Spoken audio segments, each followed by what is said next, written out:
দৌলত দিয়ে যেতে চাই। আমার সহকর্মী সুলতান মাহমুদ আরিফ সেখানে রয়েছেন। আরিফ, বাকি যে মরদেহগুলো রয়েছে সেগুলো কখন নাগাদ হস্তান্তর করা হতে পারে এবং বাকি যারা নিখোঁজ রয়েছেন তাদের খবর মিলল কিনা?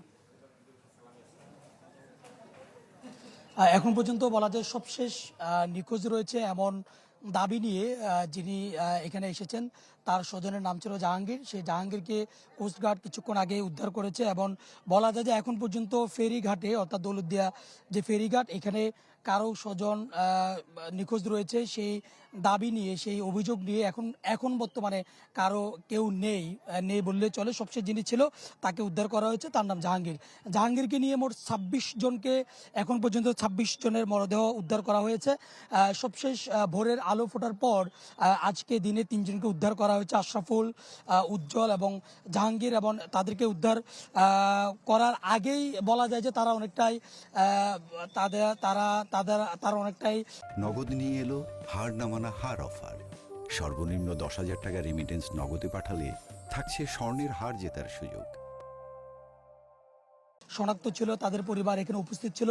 যখনই তাদের মরদেহ উঠানো হয়েছে সাথে সাথে তাদের পরিবার তাদেরকে চিনতে পেরেছে এবং এরপরই এখানে এক ধরনের বিলাপ তৈরি হয়েছে এবং এরপর বলা যায় যে তাদেরকে হসপিটালে পাঠানোর পরে সেখান থেকে মূলত পরিবারের কাছে হস্তান্তর করা হয়েছে।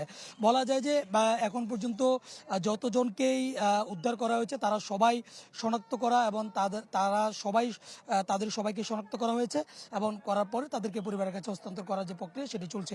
এখনকার ফেরিঘাটের দেখতে পাচ্ছেন যে উৎসুক জনতার যে ভিড় সেটি রয়েছে এবং পাশাপাশি এখন পর্যন্ত বলা যায় যে উদ্ধার অভিযানের যে কার্যক্রম সেটি ফায়ার সার্ভিস এবং কোস্টগার্ড সহ যারা রয়েছেন তারা তাদের সেই উদ্ধার অভিযানের যে কার্যক্রম সেটি তারা চালাচ্ছেন। তবে উৎসুক জনতার যে উপস্থিতি সেটি কিন্তু রয়েছে এবং অপরদিকে আসলে যে দুর্ঘটনাটি গতকাল ঘটেছে এবং এর প্রেক্ষিতে যারা নিহত হয়েছেন আহত হয়েছেন তাদেরকে একটি ক্ষতিপূরণের বিষয়টি কিন্তু ইতিমধ্যে বলা হয়েছে, অর্থাৎ তাদেরকে আর্থিকভাবে অর্থাৎ ২৫,০০০ টাকা করে দেওয়ার একটি কথা বলা হয়েছে এবং অপরদিকে আসলে এর পিছনে কারণ কি বা কিভাবে এই ঘটনাটি ঘটেছে তার জন্য একাধিক তদন্ত কমিটি গঠন করা হয়েছে এবং এরই মধ্যে দিয়ে আসলে কারো গাফিলতি আছে কিনা সেটি দেখা হবে বলে আমাদেরকে প্রশাসনের পক্ষ থেকে জানানো হয়েছে।